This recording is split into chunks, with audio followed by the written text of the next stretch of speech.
Jesus লাভ বাংলা চ্যানেলে আপনাকে স্বাগতম। এখানে আমরা চেষ্টা করি ঈশ্বরের বাক্যকে একেবারে সহজ ভাষায় বোঝাতে, যেন সবাই বুঝতে পারে। আমরা এখন একটি গুরুত্বপূর্ণ সিরিজ করছি যার নাম পথভ্রষ্ট বিশ্বাসীরা। এই সিরিজে আমরা দেখছি কিভাবে একজন বিশ্বাসী ধীরে ধীরে ঈশ্বরের পথ থেকে সরে যায়, আর তখন ঈশ্বর কি ভাবেন আর আমাদের জন্য তার কি পরিকল্পনা থাকে। আগের ভিডিওতে আমরা বলেছিলাম পথভ্রষ্ট বিশ্বাসীরা পরিণতি ভুলে যায়। তারা ভাবে সব ঠিকঠাক চলছে, কিন্তু ভিতরে ভিতরে একটা কিছু নষ্ট হচ্ছে, যেটা তারা বুঝতেই পারে না। যদি আপনি আগের ভিডিওটি না দেখে থাকেন তাহলে অবশ্যই দেখে নেবেন, কারণ এই সিরিজে প্রতিটি পর্ব একে অন্যের সাথে জড়িত। আজকের পর্বে আমরা দেখব আরও দুইটি লক্ষণ। 4 নম্বর পয়েন্ট, পথভ্রষ্ট বিশ্বাসীরা ঈশ্বরকে আর ভয় করে না।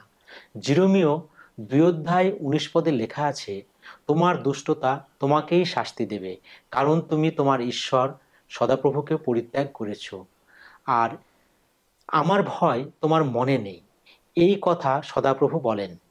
এই পদে ঈশ্বর বলেন, তোমার ভুল কাজ একদিন তোমাকেই কষ্ট দেবে। তুমি যখন ঈশ্বরকে ভুলে যাও, তার ভয় মন থেকে চলে যায়, তখনই সমস্যা শুরু হয়। অনেকে ভাবেন ঈশ্বর ভীতি মানে শুধু ভয় পাওয়া। আসলে এটা একটা শ্রদ্ধা, একটা সম্মান। এই ভয় আমাদের পাপ থেকে দূরে রাখে।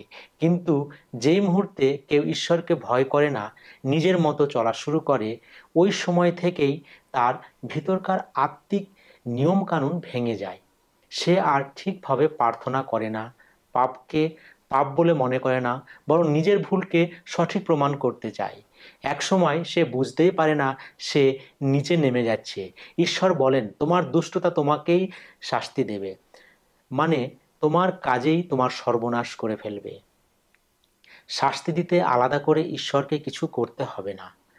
তাই মনে রাখুন, ঈশ্বরকে ভয় করা মানে তাকে সম্মান করা, তার কথায় চলা।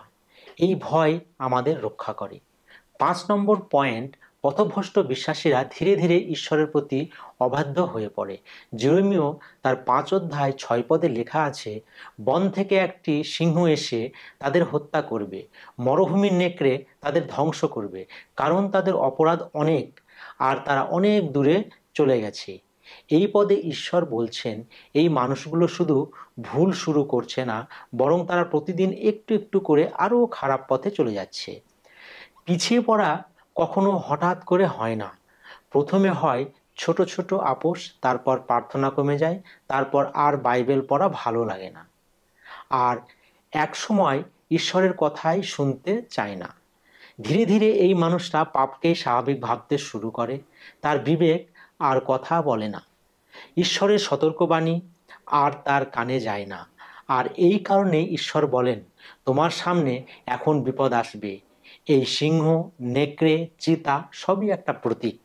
এগুলো ঈশ্বরের সতর্কতা যে তিনি আর বেশি দিন চুপ করে থাকবেন না। কিন্তু ঈশ্বর এটা চান না যে কেউ ধ্বংস হোক। তিনি চান সবাই ফিরে আসুক, পাপ ছাড়ুক, নতুন জীবন পাক। তাহলে আজকে শিক্ষা কি? যদি আমরা ঈশ্বরকে ভয় না করি, আমরা ধীরে ধীরে তার থেকে দূরে চলে যাই। তখন প্রার্থনা, বাইবেল পড়া সব ঠান্ডা হয়ে যায়। শেষে আমরা এমন এক জায়গাতে চলে যাই যেখানে ঈশ্বরের শব্দ আমাদের কানে আর বাজে না।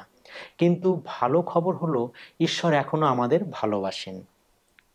তিনি অপেক্ষা করেন আমরা যেন ফিরে আসি। কিন্তু এখানেই শেষ নয়। পরবর্তী ভিডিওতে আমরা জানব আরও দুইটি বিষয়। পথভ্রষ্ট বিশ্বাসীরা ঈশ্বরের কথা শুনতে চায় না।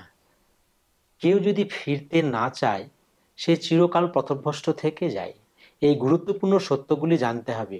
অবশ্যই পরের ভিডিওটি দেখবেন।